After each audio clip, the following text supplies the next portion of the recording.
고등학생 시절 접한 1999 노스트라다무스의 대예언. 누나가 읽던 책을 우연히 보게 된 건데요. 1999년 7번째 달, 하늘에서 공포의 대왕이 내려온다라는 내용이었습니다. 다소 충격적이었지만 과연 그렇게 될까 궁금증을 안고 살았죠. 당시 저는 대학 입학 준비에 여념없던 친구들과 다른 면이 있었습니다. 틈날 때마다 가부좌를 틀고 앉아 참선을 하곤 했기 때문이었죠. 그러다가 알게 된 종도사님의 저서 이것이 개벽이다.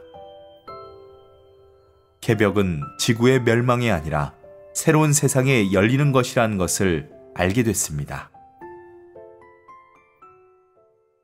시간이 흘러 대학에 입학하고 나니 군복무가 기다리고 있었습니다.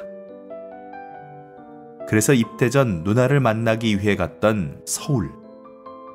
우연히 만난 사람을 따라가게 됐는데요.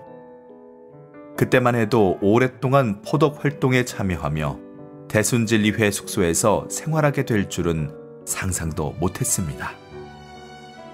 배고프고 잠도 부족했지만 함께하는 도인이 여러 명 생기면서 즐겁게 생활했죠. 그러던 어느 날 입영영장이 나와 논산훈련소에 입소하게 됐습니다.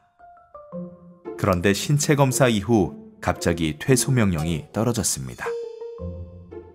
당시 오른쪽 팔에 종기가 나 있었는데 사회에서 제거 후 다시 입소하라는 것이었습니다. 조상님들께서 내게 주신 기회야 생각하며 다시 서울로 가서 포덕 활동을 했죠. 춘천으로 입대하라는 영장을 받은 건 그로부터 1년 6개월 정도 지났을 때였습니다. 입소 훈련을 마치고 배치받은 지역은 삼척이었습니다. 절묘하게도 유격훈련 한 번 받지 않고 편하게 생활했습니다. 군에 있으면서 대순과 자연스럽게 멀어진 덕분에 제대 후 다행스럽게도 복학할 수 있었습니다. 열심히 공부한 결과 졸업한 다음 취업됐는데요. 결혼하고 자녀가 생기면서 행복한 일상을 보낼 수 있었습니다. 태울주는 가끔 읽곤 했죠. 그렇게 지내다가 2020년이 되자 다시 주문을 읽기 시작했습니다. 전 세계적으로 발생한 코로나19. 인터넷 블로그에서 정감록과 격암유록을 보고 수도를 하지 않으면 안 된다 판단하고 하루 2시간씩 읽은 것이었죠.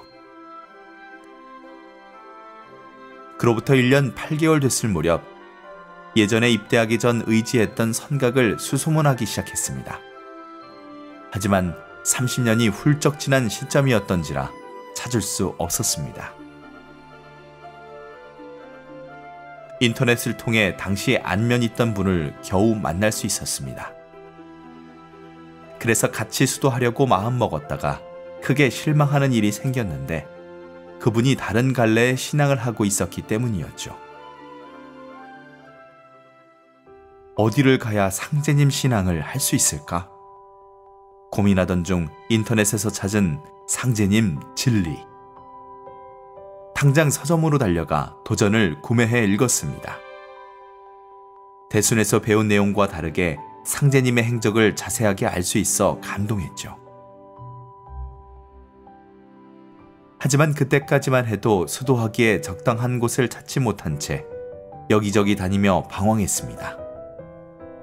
다시 시작한 인터넷 검색과 블로그 구독.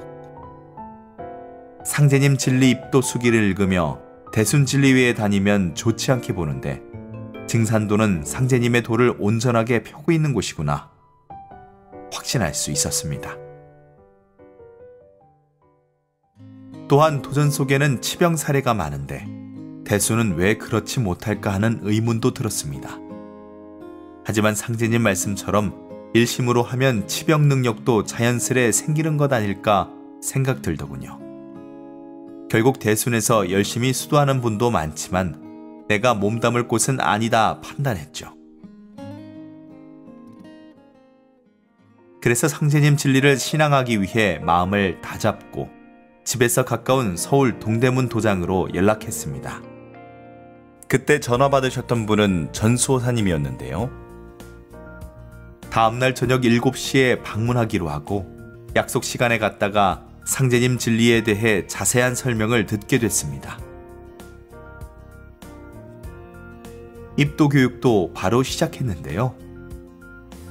김 수호사님과 이 포정님의 도움 덕분에 무사히 마칠 수 있었습니다.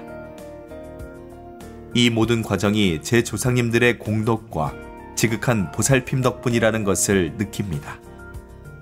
앞으로 전 세계인에게 증산 상제님의 무극 태도를 널리 알려 도문으로 인도하는 도생이 되려고 합니다.